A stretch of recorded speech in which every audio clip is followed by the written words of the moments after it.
Hey there folks, hope you are having a fantastic day. We are going to talk about Blackout today. This is a how to play video. There's a lot we're going to cover, so let's go ahead and jump on into it. So first you're going to take your box, open it up, grab your deck of cards there, and there's going to be a few cards you're going to take out. There's 3 special cards that should be on the end, I think. There's 2 jokers that you'll set aside. You will not need those. And then there is the blackout card. This is going to say blackout on both sides, and so this is the back on all the cards, and then this one is kind of a unique special back right there. This is the first player card, so just set that aside for now as well. The jokers could even go back in the box. You're not going to need those.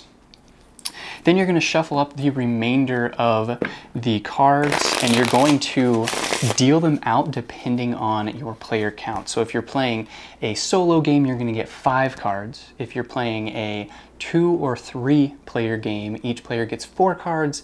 And if you're playing a 4 player game, each player gets 3 cards. So let's pretend we're playing a 2-player game. Each player would get 4 cards, and you're going to have the draw pile near you. So a little bit of just the detail of a card. We've got a couple of cards here to give you some information of what you're seeing on these cards. The rank of the card is going to be in the top left corner, so that's going to mimic a deck of cards. We've got ace, queen right here as these examples. This does go, there are 13 different ranks. Starting at 2, going all the way up to ace is going to be the highest. That's not super important in this game, but it is worth noting. And so you've got the rank right there. There are 4 cards of each rank as well, just like a deck of cards. And there are 4 suit types, which are indicated by colors, and then these icons. So the blue is always going to have this icon underneath it. The purple is always going to have this icon. And then there's going to be some special something or another in the middle, and that will come into play on later missions with scoring. And we'll talk about that later on as well. So if you want to jump around to any of those specific chapters for what you're looking at, you can definitely do that. So a basic concept that is really important to know during the game is as you're playing cards, like during a round, what does that look like? You'd take a card and you'd put it in front of you in the middle play area. Everyone is going to be playing cards to the middle. So after you play a card, you gain a card, so you always have that amount of cards in your hand based on, again, player count. And your options of where you can play out here basically envision 8 spots. We're going to play into 2 rows of 4. And so those rows are going to be separate from each other, but you're still going to play into 2 before you look at cards you captured, cards that are discarded for different missions and that type of thing. So I'd play a card, then the next player would play a card, they'd gain a card from the deck. I would play another card, gain one from the deck. They'd play another one, I'd play another one, they'd play another one, I'd play another one, and they would play another one. And we would continue to refill our hands each time we played a card.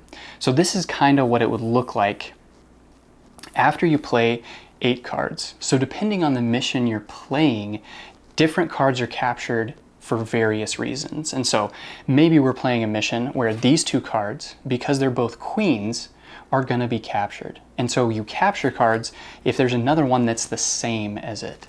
So maybe here we're going to capture these because they're 3s. So that might be one of the mission types that you would play. Another mission option is these cards might be captured because they're both blue, that type of thing. And so you're going to be playing cards into the middle. Let's say we're going just based off of color. So these 2 are both blue, those will be captured. These 2 in this row right here, these 2 are blue. These 2 have no pair at all, so they're just going to get discarded. These 2, again, are blue. They don't have to be right next to each other, so those will get captured. And these 2 have no pair, so they're going to get discarded. And so that would be the very first round. A round consists of those 8 cards that we're going to be playing into those 2 different rows of 4 cards. And we would continue to play all the way through the deck, trying to accomplish the different missions that we're trying to accomplish. Mission 1 states that you capture cards when you have two that are the same color. And so if we ended up like this, let's say, in one of our two rows with these two pinks would be captured. These other two, because they're alone in color, would be discarded. And so by the end of the game for Mission 1, we want to have half of the deck captured. And we also want to have, for 2 stars, sevens, all of the sevens captured. So even the purple and the green, all of the sevens we would want to have captured of each color. There's 4 of them. And then lastly, for 3 stars, we would want to have one color, all of one color. So because we missed out on this green and this purple, we would not be able to use those anymore. Those are already tapped out, so we would have to use pink to capture all of pink or blue to capture all of the blues. And so that's kind of how it would work in mission number 1. There are 2 modes of play. You can play the free play mode where you just jump to the back. There's a bunch of missions listed out, and you can pick and choose missions that you want to play yourself, or you can play through the complete campaign mode as well. So if you're playing through the campaign mode, those missions, there are 18 missions you're going to play through. It's intended for you to play 3 at a time, so you could play 3, you could play 6, whatever is right for your group. There's going to be a little bit of a story before and after, but one thing that's going to come into play as you're playing the campaign mode is stars. So make sure and keep track of your stars throughout the entire campaign if you're going to play the whole thing. You have to earn at least 1 star to move on to the next mission, but obviously you want to earn as many stars as you can. And so to earn 3 stars, you would have to earn both the 2 and the 1 star. So you can't skip over. And this is just by the game end. So by game end, if we completed both the 2 star and the 3 star requirements, but we missed the 1 star requirement, we would fail that mission. You have to complete the 1 star in order to get 1 star, in order to get anything. And you have to complete 1 and 2 to get 2 stars, and then you have to complete all 3 to get 3 stars. So you can't skip over and just accomplish like star 2, for instance. Starting with mission 4, there is a new rule that's added that talks about ranks and runs. So if you haven't played this far in the game yet, I would go ahead and just pause the video, play through the rest, come back to this whenever you do. You don't necessarily need this rule until you're there, or if you're playing free play mode and you picked some challenges with the rank and runs rules. So basically, there's just a few fairly simple things to note. And so we talked about this already, but the number in the top left corner is going to be the rank. So this is a 5 right here. There are 4 of each card in the deck. And so some of these challenges talk about cards being captured when they are the same rank. Let's see if we can get one here. We might not be able to get any. Those are all different. Still all different. That's crazy. Still all different. We're getting like 1 of everything. Okay, there we go. 2 3s. So if this is how we ended one of those missions that talks about capturing when things are have a rank pair, what that's saying is these are 2 3s. And so because we've got 2 of the same number, they're going to be captured. So same with all the rest of these cards. If we had 2 kings or 2 jacks, whatever it is, or more, you could have 3 jacks and those are all captured. But because there are these 2 3s, we would capture those. Those would be set aside. The rest of the cards, there's no match. There's no match at all. And again, you're looking only in the row.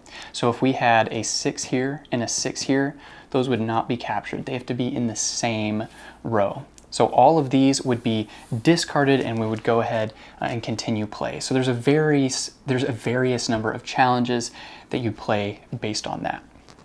Specifically looking at runs, runs are pretty similar. And so runs are going to be looked at as 3 cards in chronological order, basically sequential order. And so if we have an 8 9 king jack, that may look like they're not in order. They don't have to be exactly in order in the row, as long as there are 3 in the row that you can make in order. And so if you wanted to just adjust those around to make it easier for you to see, you could, but as long as we have that 9, 10 jack somewhere in this row, those 3 would get captured. The king is not part of it, so it gets discarded. And so that would all be captured for that one. The most difficult part of Blackout is the scoring. It is, I feel like, relatively simple, but maybe that's just my mind. So let's go ahead and talk about it. And so for all of these cards, like we've said before, there is information in the middle. So this is a blue card, and the middle comes into play for scoring. So the main things you're looking at are just the color, and then the middle and the arrows. So this right here is a blue card that will score 1 point for every blue card that is to the left of it, because of that arrow to the left. There are some cards that have arrows to both sides, like this 9. So this pink card will score to the left and the right, and it will score for every pink card that is to the left and to the right. Now some cards score for themselves, they score for that same color, and most of the cards in the deck score for different colors. So this 8 right here, this pink 8, is going to score for purple cards to the left of it. And this purple is going to score for green cards to the right or the left. So you get the picture of kind of what's going on here. This color and this icon are going to match that color. So this triangular symbol is always going to match green cards. And so if you have a little bit of trouble with the colors, finding those, just seeing those differently, seeing those apart, you can always look at the symbols and that will match on those cards. So this card right here, the icon it has is the pink icon. So that's at the top of both of these pink cards to indicate that. So for scoring, you're going to look at those cards and score based on that. So for this green card, it'll score 1 card for each green. There's not any, it scores 0. This pink will score 1 for each pink. So it'll score 1 point for this pink. This blue will score for blue, no blue. This pink will score for purple, this side to the left of it, so it'll score 1 for that. So you look at each card individually. Again, we're playing 8 cards, 4 cards into 2 rows, like we have been already. So that is the same, and then once you get to this point with both rows filled, then you count up all your points and see what you did for the round. So this up here, like we said, is going to score, if we look at just this one that we were looking at before, we don't need to put more out than we need. This right here is going to score 1, 2. So this pink card is going to score 1 for the pink. This pink card is going to score 1 for the purple. So we're at 2 points. And then these 2 cards are both the same color. So that's going to score 1 more point. So a pair of color is going to score 1 point. A 3 of a kind, if we had 3 of a kind, that is going to score 2 points. And a 4 of a kind is going to score 3 points. And if you had 1 of each color, that is going to score 4 points. I know that's a little bit confusing. So when you are scoring everything up, you're going to look at the arrows back and forth where all of those are pointing. So do that for each card. That's phase 1. Count up each card individually, how many points it scores. Then look at if there are any pairs, 3 of a kind, 4 of a kind, or 1 of each. And that is going to score.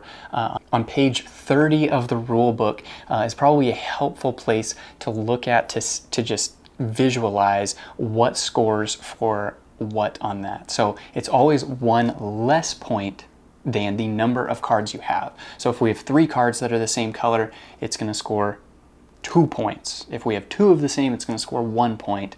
And then if you have 1 of each, it will score 4 points.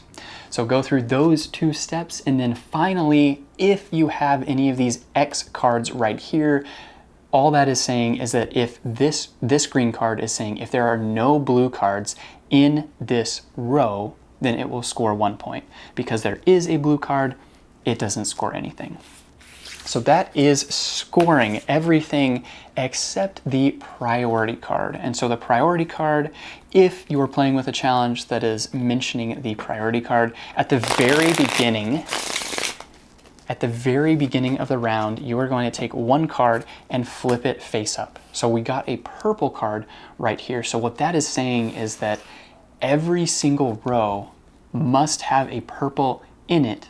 Otherwise, it will be -1. And so sometimes that works to your advantage if you're trying to get a low score in particular, or if you're trying to get a specific number. That can be really helpful. So keep that in mind as you're playing with the priority card. Also, the priority card, whatever that card is, will be played into the very last row. Those very last 4 cards that you play into the final row each round, this one will go in with that. Hey there, if you are to the missions where you are playing blind, what that looks like is, let's pretend we were playing a 4-player game. Each person would get 3 cards. And so playing blind, you're gonna look at your cards, you're gonna choose one and put it face down. And everybody at the table is going to do that. Everyone at the table is going to play their cards face down. Then you are going to all turn your cards up at once so that everyone sees what everyone else has. Then you go back to the starting player and they play their card where they want. And then everyone else follows suit. So you can still play in different rows and things as you'd like, but everyone has to choose a card before. So that's what playing blind means. That's how you do that.